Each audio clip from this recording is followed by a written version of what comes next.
here's a poser. How does Little Red Riding Hood, a disobedient child with eyesight poor as her judgment, escape mutilation from her confrontation with the most feared and hated creature of the forest? She wouldn't, of course, but don't tell the brothers Grimm. The story begins with a standard mother-daughter conflict.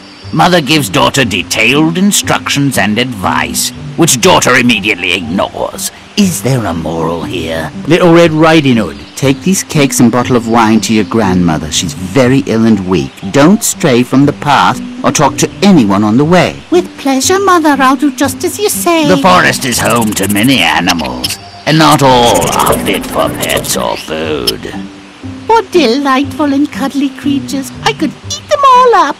Good morning, Little Red Riding Hood. Where are you headed this beautiful day? To visit my grandma, sir, under the 3 big oak trees. An excellent destination, my dear. Enjoy your journey. Take your time. What a happy thought. I'll collect a butterfly or two and some flowers. Granny will be grateful. What a credulous ninny.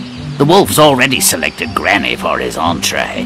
While she dawdles, he's on his way to the 3 Oaks.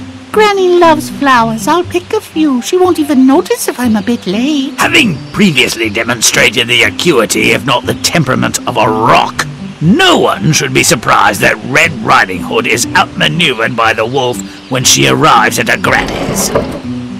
Come in, little... Come in, Little Red Riding Hood, and bring the cake and wine. However, did she know what I brought? She sounds as though she's very ill. My Granny, I never noticed how big your mouth is. And your grooming. You look nearly wild. Appearances are deceiving, my dear. Sometimes. Her cries for mercy were in vain, of course. Mercy was not in the wolf's nature.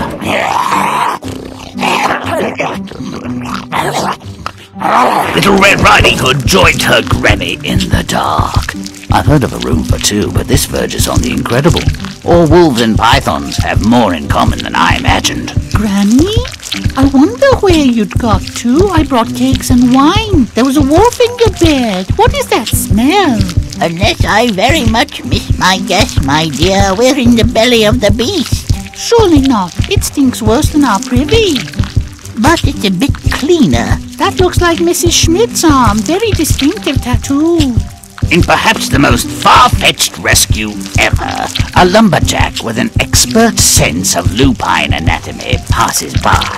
This worthy naturalist, noting the wolf's belly is dangerously distended, relieves the creature's distress with his scalpel-sharp axe and simultaneously saves both women from the wolf's digestive juices.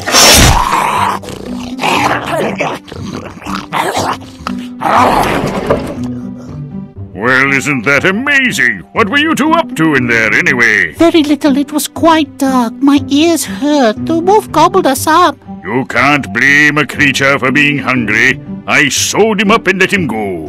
I'm sure he's learned a lesson. Really? What do you think of that, Grandma? We'll eat the cakes and drink the wine after I take a hot bath.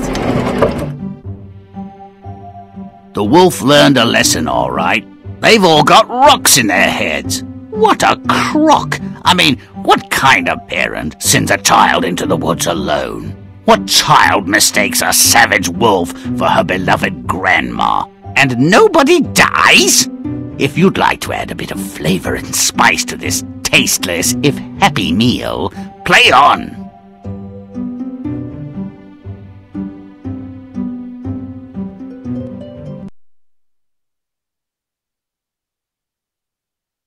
Once there was a way to get back home again. But not anymore. A simple stroll in the woods can be a walk on the wild side. Tell me that's not a good thing. I'll say you're wrong. Mother sends Little Red Riding Hood to tend her aged granny and implores the child not to dawdle along the way. Isn't that precious? I hate it. Let's fix it.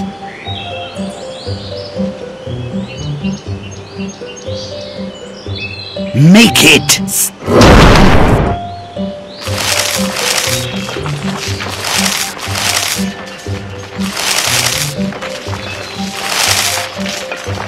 Now, I'm fire.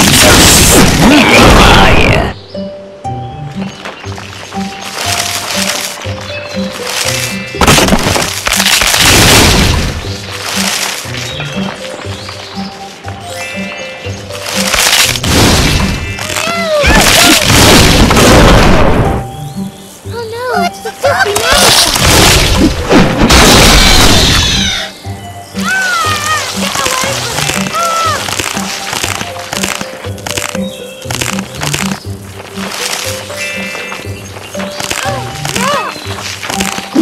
Now, I'm Bruce.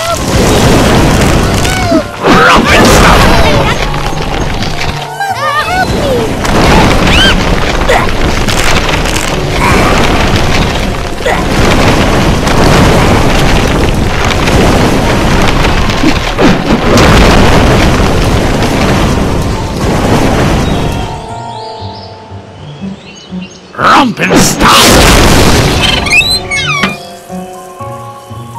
Make it foul!